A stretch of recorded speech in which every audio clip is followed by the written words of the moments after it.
Eu estou até aflita, porque nós temos características aqui muito específicas e que merecem destaque. Gente, o ministro Alexandre de Moraes liberou, né, essa ação em 7 horas. Então, deu 7 horas desde que o PGR, né, falou, tá tudo bem, não tem nada de errado, né, senhor Alexandre de Moraes. Aí o Alexandre de Moraes já oficiou no meio da tarde e falou, Zanin, meu querido, você é o presidente da primeira turma, paute. E logo na sequência já abriram então vaga na primeira turma.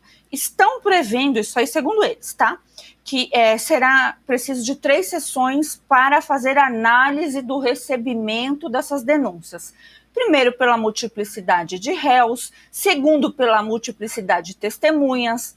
Eu acho que vai ser um tanto bizarro, né, o ministro Alexandre de Moraes julgar se ele deve ou não ser testemunha, como foi arrolado em alguns processos aí pelas defesas, e tudo isso aí previsto em 3 sessões. Então, começando a primeira, dia 25, e já sendo estipulada, estou anotando para eu mesmo não perder, dia 26, no dia seguinte, a segunda sessão. E aí tem uma terceira, se precisar. Gente, vamos lá, gravidade disso. Qual o histórico do Supremo em relação, ou melhor, se for da Justiça, então, meu amigo, eu nunca vi nem em tribunal de pequenas causas algo tão rápido e tão sério. Esse é o ponto 1. Isso é ruim?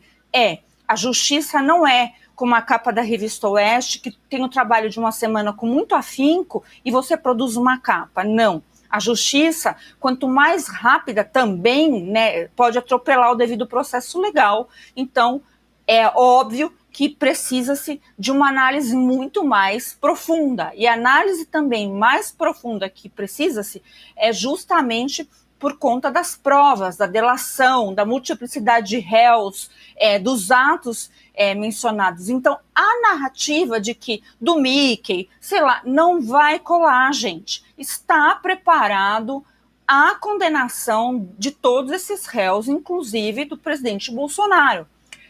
Tem bastante gente confundindo, falando, e aí depois se recorre ao plenário. Não recorre ao plenário. A primeira turma, ela representa o Supremo. É um julgamento sem duplo grau de jurisdição. O plenário pode até depois ir lá e julgar algumas coisas que vai ser, né, eu imagino aí que essas defesas vão fazer o possível para tentar estender os prazos, com toda certeza, mas também para levar questões, mas a gente sabe que, principalmente a primeira turma, ela não quer fazer isso, ela vai condenar sem dó. Veja como foi rápido tudo isso que eu estou dizendo, isso não é comum, isso eu nunca vi, isso é o extraordinário. Então, o presidente Bolsonaro nem precisa comparar com os Estados Unidos, ele pode realmente falar somente do Brasil.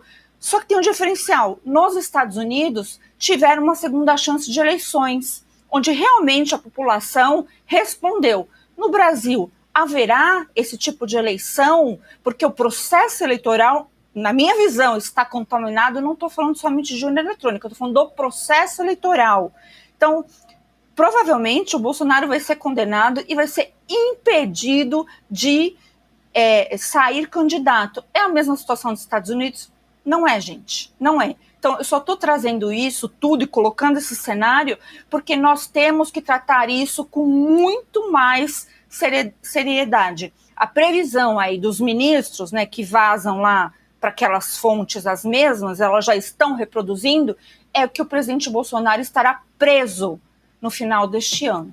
Então, se existe algum plano dos Estados Unidos para sair correndo e salvar essas pessoas junto com elas, o presidente Bolsonaro, eu acho que vai ter uma dificuldade, porque quando você tem um julgamento e uma condenação do Supremo, que é a maior corte brasileira, tudo começa a ficar mais difícil. Então, triste realidade, triste constatação, o regime está apostando junto com a imprensa.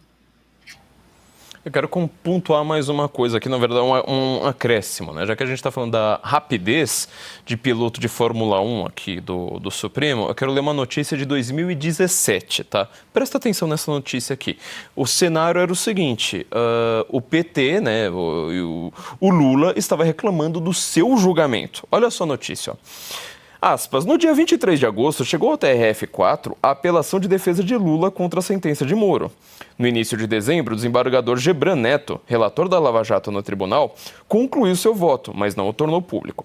Nesta terça-feira, 12, o desembargador Leandro Pausa, em revisor, pediu data para entregar seu voto. O julgamento foi marcado para 24 de janeiro, ou seja, estamos falando de agosto, e aí eles marcam o julgamento para janeiro, quase meio ano depois.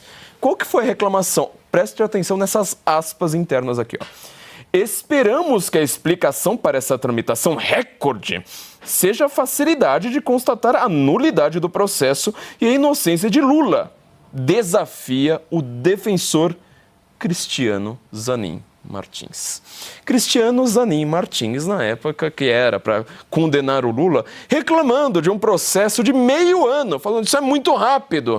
Agora ele vai presidir, Estamos aqui falando 7 anos depois, Ele vai presidir a turma que vai julgar em tempo recorde. Quero ver se o senhor Cristiano Zanin agora vai dizer, estou aqui, só pode ser rápido dessa forma, que é para julgar a inocência do presidente Bolsonaro e de todas as pessoas inocentes, inclusive do Felipe Martins, que foi preso, com ilações tiradas da maluquice de alguém, só pode ser para isso que serve essa pressa toda, como a gente consegue ver, pelas palavras do próprio Cristiano Zanin.